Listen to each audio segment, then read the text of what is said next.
রাশিয়ার president Putin সম্প্রতি ঘোষণা করেছেন, ইউক্রেনে কোনো পশ্চিমা সেনা মোতায়েন করা হলে তা রাশিয়ার জন্য বৈধ লক্ষ্যবস্তু হবে।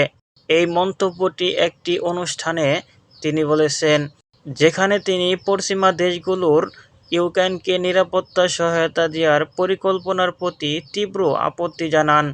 পুতিন বলেন, যদি কোনো সেনা সেখানে উপস্থিত হয়, বিশেষ করে এখন যখন সাময়িক অভিযান চলছে, আমরা ধরে নেব যে তারা ধ্বংসের জন্য বৈধ লক্ষ্যবস্তু।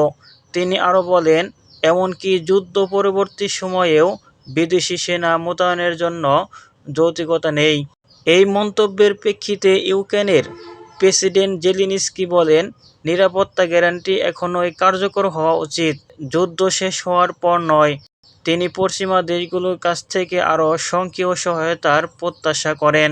এই পরিস্থিতিতে ইউক্রেনের মিত্ররা একটি ফোর্স গঠনের পরিকল্পনা করেছে, যা যুদ্ধ পরবর্তী সময়ে ইউক্রেনের নিরাপত্তা নিশ্চিত করতে সহায়তা করবে। তবে রাশিয়া এই পরিকল্পনাকে তাদের নিরাপত্তার জন্য হুমকি হিসেবে দেখছে এবং এর বিরুদ্ধে কঠোর প্রতিক্রিয়া জানিয়েছে।